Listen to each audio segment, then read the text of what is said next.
The Denver Nuggets have been an organization that you could say have successfully done things the right way over the last 5 years or so, building a contender through the draft and making strategic moves in the market to add pieces that complement their homegrown stars perfectly. Their methods brought them all the way to the mountaintop, winning the NBA Finals in 2023, but since then, things have progressively begun to go downhill to the point where their future is in serious jeopardy. Don't believe me? Just ask their own starting small forward Michael Porter Jr., who came right out and said it himself a few days ago. That quote from Porter is admittedly what sparked the making of this video, where we'll be looking at the current state of the team, analyzing whether or not there's actually reason for them and their fans to panic, what their realistic outlook is moving forward, what has gone wrong over the last year and a half, and what may end up happening as a result of it.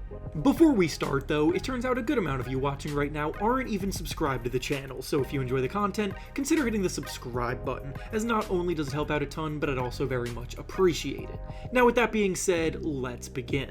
The Denver Nuggets were on top of the basketball world just a year and a half ago, which really is not that long of a time frame at all when you really think about it from a logistical standpoint. They had, and still have, arguably the best player in the game. They had athletic and versatile forwards playing next to him, one being a sharpshooter and one being an elite defender. They had a borderline all-star guard who consistently came through in big moments, and their other starting guard was the perfect 3-and-D piece winning teams need. So why are we now hearing that Michael Porter Jr. is giving full-on doomer quotes to the media in his interviews this week? If you're unaware of what I'm referring to, Michael Porter Jr. was speaking with ESPN analyst Ramona Shelburne about the team's future, and he said, and I quote, "If we don't win it this year, we all know they might have to break it up." How could that possibly be when talking about a championship-winning team less than 2 years removed from winning it all, with most of the core from that title winner still under contract? What could breaking it up even realistically look like, and how extreme is the reality of this situation? We'll answer both of those questions today, starting with the former, how they got there. The Nuggets team that won the 2023 NBA Finals was constructed for immediate success, essentially on the premise that they were sacrificing a bit of their future for it. Basically, that season was now or never for them, and they successfully pulled off the now part. Their starting five was making $130 million combined, and their total payroll added up to about $160 million, when the salary cap for the NBA that season was just $123 million. Based off of this information alone, you can see that their avenues for improvement were starting to be handcuffed, but it's not impossible for ownership if they were to embrace pushing their salary into the tax level, potentially surpassing the first and second apron. These terms can be confusing, so to give you a brief rundown of what they are, the tax aprons allow teams' owners to go over the salary cap by a certain percentage, but they come with handicaps. For example, if a team's salary surpasses the first apron, teams can no longer sign bought-out players who made more than the non-taxpayer mid-level exception, which is roughly $12.8 million, before being waived. The teams also cannot take back more salary than they send out in trades, and they can't use trade exceptions that were created the season prior. If a team were to surpass the second tax apron, teams cannot use the mid-level exception at all, they can't trade multiple players in the same deal, they can't sign and trade their own players to acquire others, and they can't send out cash in any trades. There are plenty of instances where sacrificing all of that is still viewed as a worthwhile gamble, especially for teams with a championship-proven core wanting to run it back. But unfortunately for the Nuggets, their team's ownership group has always historically gone out of their way to avoid paying luxury taxes, and that mindset immediately got put on display the very offseason after bringing home the Larry O'Brien trophy. The Nuggets had incredibly strong starting lineup, as I've mentioned earlier, but their bench unit that year was pretty thin. During the finals run, they were only running 3 bench players, with Bruce Brown being the most impactful of the bunch, providing an elite defensive spark while also giving them a pretty underrated scoring threat, as he averaged a career high in points that season and putting up a playoff career-high 21 points in Game 4 of the NBA Finals that year.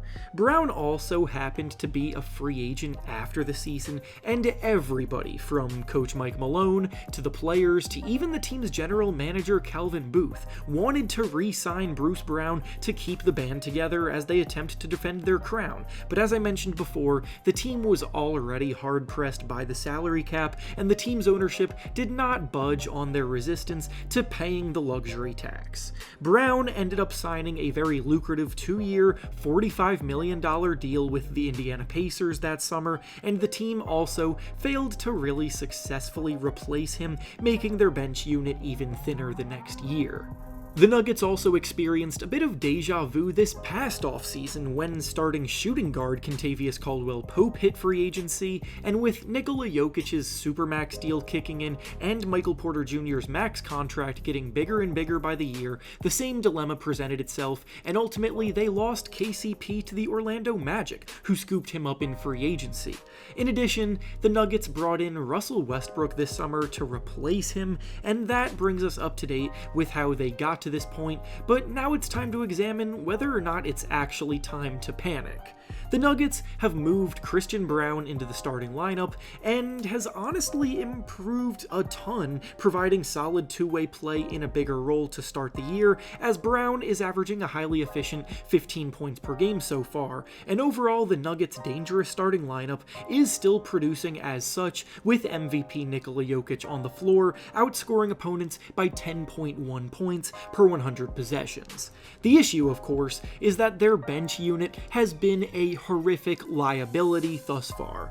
Russell Westbrook has really struggled, shooting 28% from the field, and the team as a whole is 22.7 points worse per 100 possessions with Westbrook on the floor, which is inexcusably bad. Russ's fit was always going to be questionable in this system due to his natural tendency to dominate the ball, but as he continues to age, his burst also is starting to diminish more and more, and we're seeing it affect his finishing ability at the rim in real time. Julian Strawther, Dario Saric, and Peyton Watson round out the rest of the team's underwhelming bench unit this year, yielding similar results, and it's very noticeable on the court. The Nuggets do have a winning record right now though, winning 4 of their first 7 games, but their results have also been fairly easy to predict, beating lowly teams like the Raptors twice, Nets, and Jazz, while their losses have come to the Timberwolves, Thunder, and Clippers, aka the only 3 good teams they've lost to, and the 4 teams that are very beatable they of course beat. Nikola Jokic is playing a career high in minutes, Jamal Murray and Aaron Gordon are both now struggling with injury, and it's starting to get really tough to stay bought into them being able to hang with the best that the West has to offer, which brings us all the way back to Michael Porter Jr.'s message. If the Nuggets can't sort themselves out this year, what would blowing things up even look like? They don't have the funds to spend meaningfully in free agency, and their ownership has proven that they won't dig deep into their own pockets to do so, and they don't have much to offer in trades in terms of expendable assets either. Their most likely solution may actually end up being the most ironic one, as Michael Porter Jr. and his max contract, as he's owed $115 million over the next 3 years, is probably the piece that would have to be moved in order for growth to be viable. Porter Jr. has not come close to living up to that max contract, averaging a mediocre 17 points and 7 rebounds per game, shooting it well but not contributing much else on either end of the floor, and the amount of money they have tied up in that kind of production is hurting them. There's no two ways about it. Trying to trade him for a few, perhaps lesser pieces, but ones that provide a better fit could be an option. Trying to dump his salary and then freeing up money to spend in free agency again could be another, but the point is that Porter Jr. is probably the one that is on an expiring timer with the team. The Nuggets will never be fully out of it as long as Nikola Jokic is healthy, but right now they're as vulnerable as they've ever been, and if or when they fall short this year, it's hard to go against the idea that big change needs to happen.